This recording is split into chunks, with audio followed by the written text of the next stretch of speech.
Señores, con la actualidad informativa en perspectiva en este jueves, no, miércoles.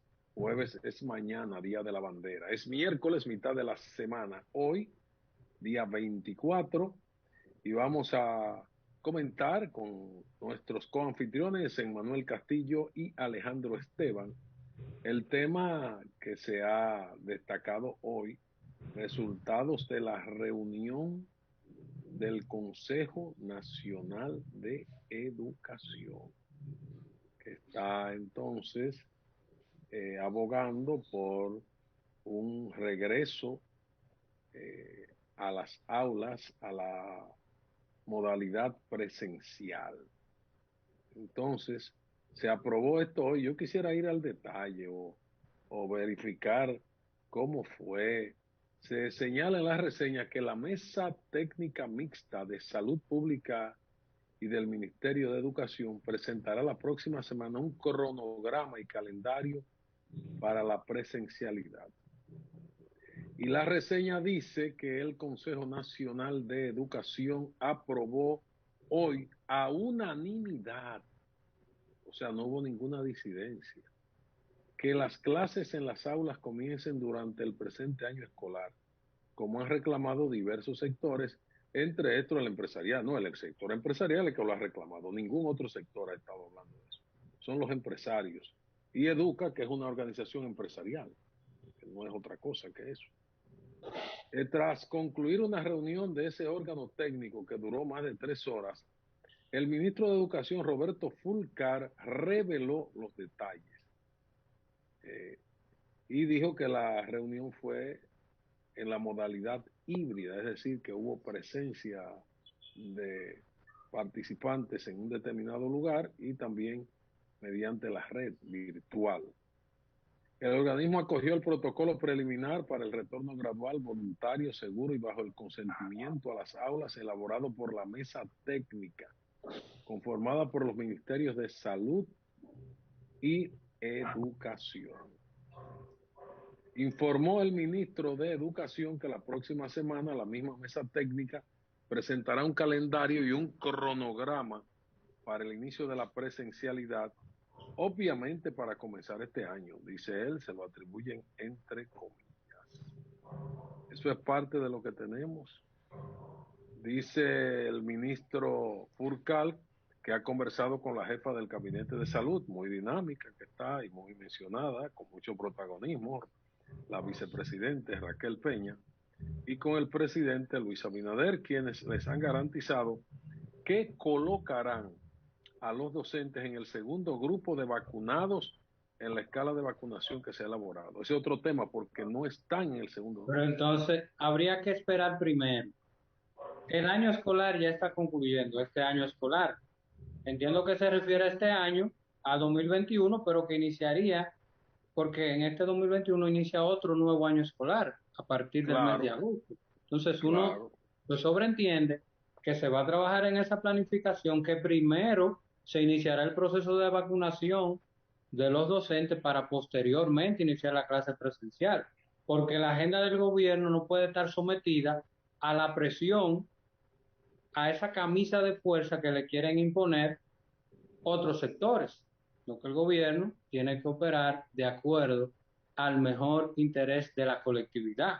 Y como hemos planteado aquí, ahí entran en juego los profesores, los estudiantes y los padres, que también son actores fundamentales del proceso, tienen que ser escuchados, tienen que tener una participación. Si nosotros no podemos retornar de golpe y porrazo a la presencialidad, volver a febrero 2020 de un día para otro. Eso no es posible. Todo es un proceso gradual, Esto es gradual y consensuado progresivo. y Gradual. progresivo. No puede el gobierno dejarse presionar, dejarse acuartelar, dejarse llevar a la esquina del cuadrilátero por ciertos sectores que tienen su agenda y sus intereses, que lo pueden plantear perfectamente, pero no pueden determinar el accionar de gobierno, como eso de querer comenzar el, el día 1 de marzo No, eso era con una la clase locura, eso no es, presencial. Es una locura. Esto es un una locura. proceso que debe llevarse de manera diáfana, gradual, procesual. Y lo primero es la vacunación de los docentes. Esa es la primera etapa. Y ir creando las condiciones, iniciar, por ejemplo, en los lugares de menos incidencia del virus, en zona fronteriza, en provincia, alguna provincia del sur, lugares más apartados donde el tema de la conectividad es rezagado, y así poder ir estructurándolo y comenzar con, digamos, ya más acicalado el proceso a partir del próximo año escolar, porque ya se le queda muy poco. Entonces, A mí, apresurar, a mí me parece que esta forzar reunión el del mingo, Consejo, como dicen en el argot popular. esta reunión del Consejo lo que está es preparando la decisión para que comience en el próximo año escolar. En el Porque próximo ya año este año escolar, sí, escolar, sí. para este año escolar, lo único que hay importante en educación es la vacunación de los maestros, profesores y personal de Sí, educación. esa es la condición sine qua non, porque si van a enviar si se envían los profesores sin vacunar a una presencialidad, puede resultar altamente peligroso para la Peligroso, muy seguridad de peligroso. ellos. Podemos echar para atrás el proceso que va, aparentemente va buscando los niveles de control actual. Me refiero al asunto de la pandemia. Todo debe condicionarse a la evolución de la pandemia y al proceso de preparación del gobierno y de los servicios para corregir o controlar la pandemia. Y en eso hay que partir primero de la vacunación de la planta profesoral y del personal de escuela. Entonces, se puede entonces establecer gradualmente la apertura, dejando una parte de educación virtual, que de todas maneras es un aporte para la calidad de la educación dominicana, y aquella parte que deba ser presencial. Pero esa debe ir caminando en función de la evolución de los indicadores del coronavirus. Muy cierto, Castillo, lo que dices, porque todo debe ser gradual y ha de suponerse que la salud es la prioridad, no la educación. Eso no puede estar en Todo discusión. ahora está Ah, subordinado a la salud. lo A la otro es pandemia. después. Todo Lo está otro es subordinado después. a la pandemia. Ahora, llama la atención, Castillo, que la decisión se tomara a unanimidad y que quienes estén llevando la voz cantante sean el ministro de Educación y esté envolviendo en sus declaraciones a la vicepresidente como cabeza del Gabinete de Salud y hasta el propio presidente de la República. Porque se mencionó ahí el tema también de la vacunación a los profesores que no están en el grupo de privilegio inicial para ser vacunados. En la fase A1, si mal no recuerdo, así es el nombre. La primera A o 1A. Entonces, 1A. Entonces, A1 y A2. los profesores no están en ninguna parte en esas fases. Si vamos al documento original de la planificación, entonces habría que esperar el turno de los profesores, no alterar ese cronograma, ese Entonces, ¿qué trabajo. quiere decir? Que es una improvisación, no estaba No planificado una eso. improvisación, no, una modificación en la ejecución del presupuesto. Digo, Del del plan. plan nacional El plan, exactamente. contra el COVID. Dirán que es Entonces, una adenda que le van a agregar, que es una adenda, que para no van a hacer poder cambios. crear las condiciones de apertura de la docencia presencial, es sine qua non que la planta profesional esté vacunada para que no sea un factor de contagio de los jóvenes, adolescentes o niños que van a ir a la escuela. Eso es lo primero. La fecha de inicio del proceso de presencialidad está sujeto a ese plan de vacunación de los profesores. Sí, así debe ser, así tiene que ser. Bien. Hablando de profesores también, está en el tapete el tema de la UAS y del paro de profesores y de trabajadores universitarios, empleados asociados en ASODEMO y los profesores en FAPROAS.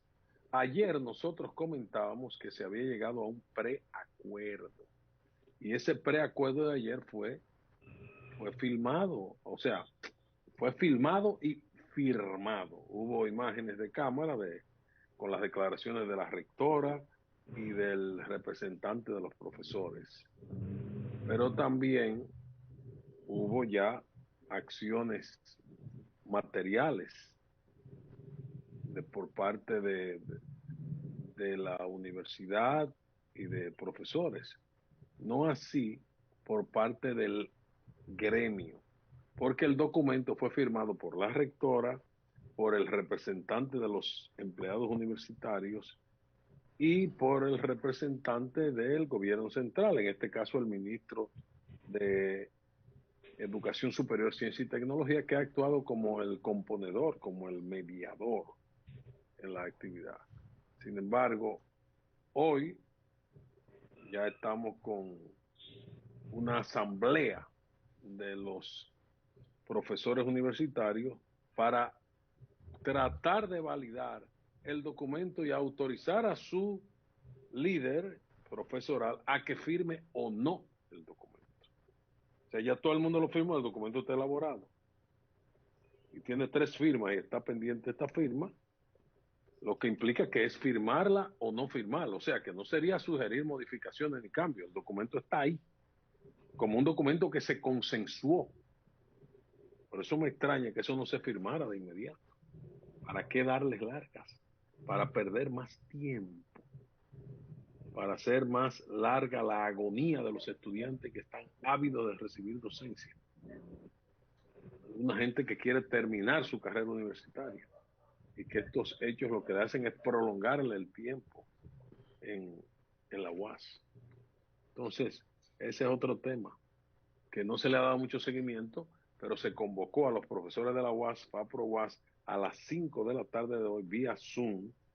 Se está convocando desde esta mañana para una asamblea extraordinaria sobre el tema de el COVID-19 y los efectos en la universidad y también en el ámbito de los profesores. Y, por otra parte, para decidir si se acepta o no ese acuerdo. No sé por qué darle tantas largas. ¿Qué pensar de esto? De verdad que... Hay un dicho que dice además, ¿cómo es? Hay un dicho que dice la venganza será terrible. Y además hay un asunto que Radamés apuntaba ayer y otras gentes con cierta mínimo grado de inteligencia, que la oferta que ha hecho la universidad y que aceptaron los otros del 10% de aumento, que está condicionada también a la eliminación del bono tecnológico que se está entregando a los profesores de 9,000 pesos por cabeza todos los meses, y que comenzó en enero. Febrero no se ha recibido todavía, que yo sepa. Entonces, eso se va a eliminar del acuerdo. Y en la práctica, ese va a ser el mismo dinero. Porque si el aumento aprobado es del 10%, si tuvo que el 10% de 60,000 pesos o hasta de 90,000 pesos, tendría que estar un profesor que gane mucho más de 100,000 pesos para que no sea compensatorio una cosa y otra. Con la diferencia, sí, de que el incremento, el recibir los 9,000 pesos es por un periodo limitado. El aumento es con una permanencia y con tendencia a ser mayor en el futuro. Bueno, entonces conviene para los profesores el aumento del 10%. Sí, pero fíjense los detalles como se escapan. Y eso se estaba discutiendo también. Pero eso es elemental, mi querido Watson. Sí, ¿no? Nada más lo razonaba ayer. Y es interesante este proceso y especialmente ojalá que se pueda, por lo que tú has mencionado, aquí yo creo que el interés mayor deben ser los estudiantes. Esos son los que están perjudicados. Esos son los que están perjudicados. Y Carlos, como gran académico comprometido, siempre ha propugnado por eso y debe ser así. Repensar en el futuro ese mecanismo de lucha de eliminar la docencia, que me parece pero que no puede ser que eso sea el primer paso que tú des. No, ese es el último recurso. Ese debería ser el último recurso y de manera excepcional. Pero hay mecanismos de negociación y diálogo que se deben abrir mientras usted sigue cumpliendo con su labor y su función. Eso es increíble. Por eso Es que es no es extemporáneo. increíble. Todo eso está vinculado, Carlos, con la cultura del clientelismo popular. Sí, pero oye, Castillo, Que porque hay un tienen, asunto. Si que si tienen la tú te UAS pones a un centro de analizar las formación de demandas esta en mentalidad. sí, son justas. Oye, si tú ¿Eh? te pones a analizar los planteamientos de los profesores, son justos. Ahora, lo que son es inoportunos, lo que son es imprudentes. Y el método descalifica la justeza y razón de los reclamos No son de los profesores. validísimos. Ha habido un aumento de productos, una situación económica Una, que una requiere que una ojalá que a devaluación. todos le aumenten, ojalá le aumentaran a todos los empleados del país, porque lo están necesitando, eso es cierto, pero el mecanismo no es el más adecuado, el Y el mecanismo. momento, el momento. Y tú puedes negociar, en la UAS hay muchísima capacidad de negociación, pero los planteamientos que se hacen de los problemas de agotamiento físico, de aumento de la carga, de mayor número de estudiantes, de problemas de conectividad, de el necesario incremento para que pueda entonces tener oportunidad de menos carga y mayor ingreso para poder actualizarse, para poder trabajar fuera del aula propiamente con las tareas, la actualización, en fin, hay un paquete de razones, de argumentos que son válidos y lógicos para mejorar el salario de los profesores, que el de la UAS es de los mejores del país, pero no era el momento ni tampoco el método que perjudica a más de 200.000 personas que son estudiantes de la universidad y que tiene un costo extraordinario porque no se está entregando un servicio, no se está rindiendo la labor, pero no se ha dejado de cobrar. O sea, a todos los profesores de la UAS se le está pagando sin dar un golpe a los que están en el paro.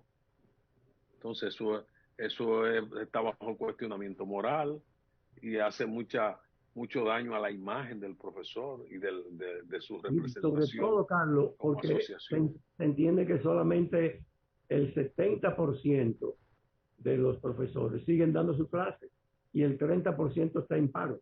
Sí, eso es verdad. Yo no tengo la cifra porque el caso mío es el que yo puedo decir y yo no he dejado de dar la docencia.